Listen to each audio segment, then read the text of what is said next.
En este video te voy a mostrar cómo resolver ecuaciones no lineales de una sola variable utilizando la expresión x al cuadrado más 15 coseno de x igual a 40. Para ello vamos a utilizar la función root_scalar del módulo optimize de la librería de SciPy.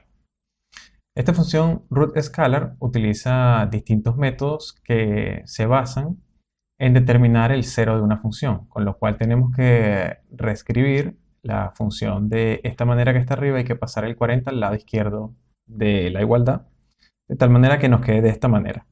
A esta forma de la función la vamos a llamar f de x, de tal manera de que cuando encontremos la solución, efectivamente, o sea, si evaluamos la función en la solución, vamos a obtener su valor en cero. Entonces lo primero que tenemos que hacer es graficar, tener una noción de cuántas raíces tiene y más o menos en dónde están ubicadas. Para ello podemos importar la librería matplotlib, import matplotlib.pyplot as plt. Entonces ahorita lo que tenemos que hacer es graficar, sería plt.plot. Entonces necesitamos un rango de valores en el cual estamos interesados en observar nuestra función y nuestra función como tal, que vendría siendo f de x. Entonces, empecemos por definir f de x. Def f de x y que nos devuelva nuestra función. Perdón. Bueno, vamos a ponerle acá menos 40. Perfecto. El coseno no es parte de la librería estándar de Python, es parte de la librería de NumPy, la cual podemos importar. Import NumPy as np. Perfecto. Y ahorita lo que hacemos es traernos el coseno de la librería de NumPy. Perfecto, entonces ya aquí tenemos creada nuestra función y ahorita lo que vamos a hacer es crearnos una serie de valores en el cual queremos nosotros observar la función. Entonces para lo cual podemos utilizar la función de linspace. Vamos a ver, estamos donde comienza, vamos a decirle que comience en menos 10. Donde se detiene, vamos a decirle que se detenga en 10. Y cuántos valores queremos de por medio, vamos a decirle que queremos unos 100 valores. Ya con esto estamos listos para plotear.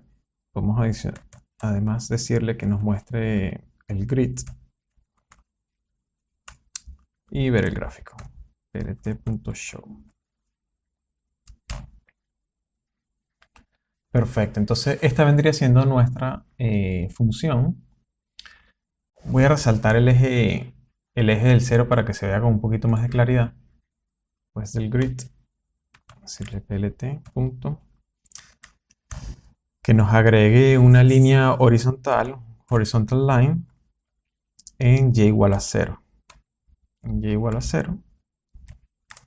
Line width, que le incremente un poco el tamaño de la línea. Vamos a ponerle que sea a 2. Y adicionalmente vamos a especificarle el color, que lo coloque de color negro.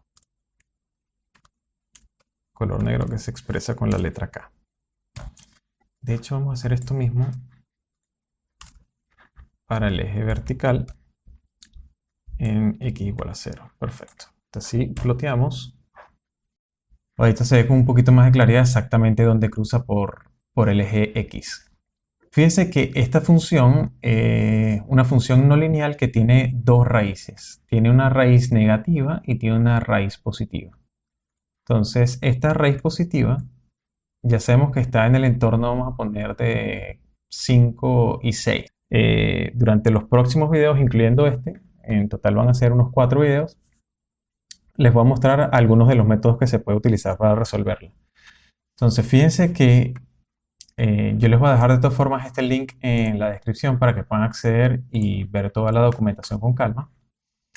Pero esta función root_scalar tiene muchísimos argumentos y de todos estos argumentos no hay que especificarle todos. De hecho, los argumentos a especificar van a depender del método que uno utilice.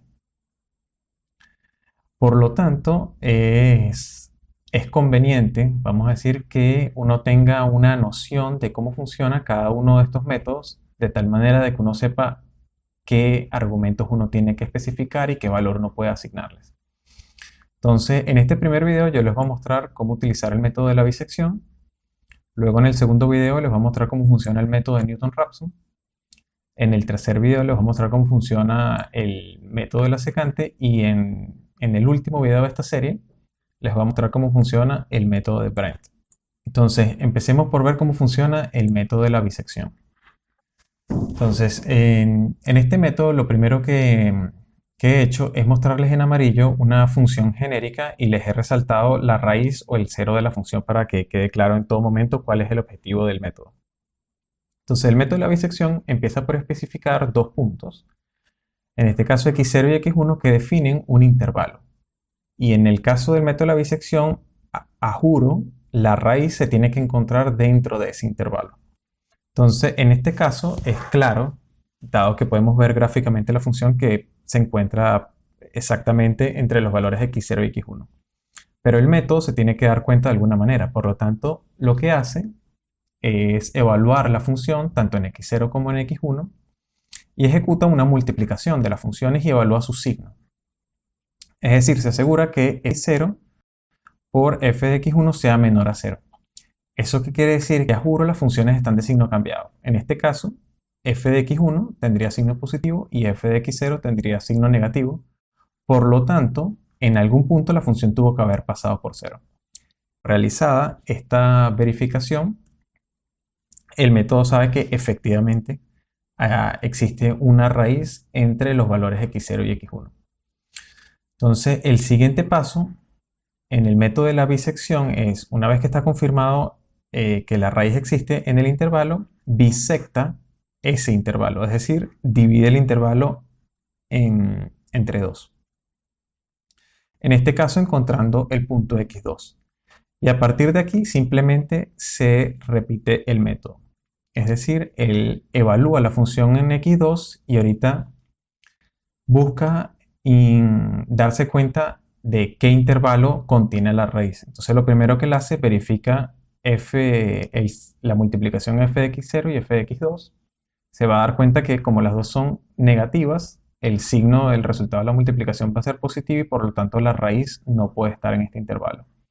Y en este caso va entonces a realizar la verificación con f de x2 y f de x1. Se va a dar cuenta que son de signo cambiado y por lo tanto la raíz tiene que estar en este intervalo. Hecha esa verificación, lo que hace es nuevamente bisectar el intervalo y determina el punto x3. Nuevamente evalúa la función f de x3 y así sucesivamente. Una vez que evalúa, se da cuenta que está en este intervalo y nuevamente vuelve a bisectar el método y así sucesivamente hasta encontrar la raíz. Este método es bastante robusto y de hecho si uno especifica bien el intervalo desde el comienzo, uno asegura que este método va a converger. El detalle o vamos a decir su desventaja es que es relativamente lento en comparación con los otros métodos. Ok, entonces ¿cómo implementar la solución? ¿Cómo implementar esta función? Simplemente la llamamos, vendría siendo root scalar. ¿Y qué parámetros le especificamos? Entonces, el primer parámetro que tenemos que especificarle es la función. El otro parámetro que tenemos que especificarle es el método que queremos utilizar. En este caso, el método de la bisección sería bisect. Y como vimos recientemente, lo otro que habría que especificar es un intervalo cerrado que contenga la raíz. Entonces, antes de continuar, vamos a comentar esto un momentico. Si graficamos nuevamente, dar cuenta que la función, por ejemplo, sabemos que se encuentra entre 5 y 6. Entonces podemos definir ese intervalo cerrado entre esos dos valores que sabemos que contiene la raíz. Entonces vamos a comentar esto para que no vuelva a graficar. Les comentamos. Entonces le especificamos el bracket. El bracket se lo pasamos como una lista. Vamos a decirle los valores 5 y 6. Y esto lo vamos a guardar en una variable que se llame sol, haciendo referencia a solución. Entonces, si queremos ver el resultado, podemos imprimirlo. De hecho, vamos a ponerle un format string. Vamos a decirle método de disección. Dos puntos. Vamos a decirle que continúe en la siguiente línea. Y vamos a ponerle la raíz o la solución. Vamos a ponerle raíz, que es más corto. Va a ser igual. Entonces llamamos ahorita así a la solución, a la variable sol.root, para poder acceder a la raíz o a la solución del problema. Ahorita continuamos nuevamente en la línea de abajo. De esta manera vamos a poder ver el número de iteraciones. Nuevamente entre comillas, accedemos otra vez a la variable sol.iterations. Vamos a continuar otra vez en la siguiente línea.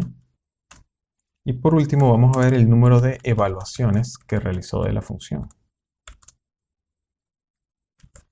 Vamos a poner sol.functionCalls.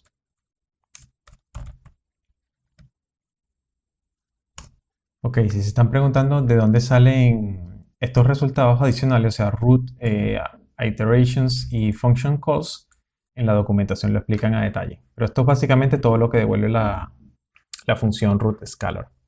Entonces, si nosotros ejecutamos este código, fíjense que efectivamente converge a la solución, en este caso es 5.45.9, lo logra hacer en 39 iteraciones y necesitó 41 evaluaciones de la función. Entonces es un método bastante robusto, inclusive uno le puede dar, por ejemplo, ampliar el margen de 0 a 12 y ejecutar nuevamente la función. Nuevamente vuelve a converger a exactamente el mismo valor con un número similar de iteraciones y evaluaciones. Entonces espero que esta información les haya servido y en el siguiente video vamos a ver el método de Newton-Raphson.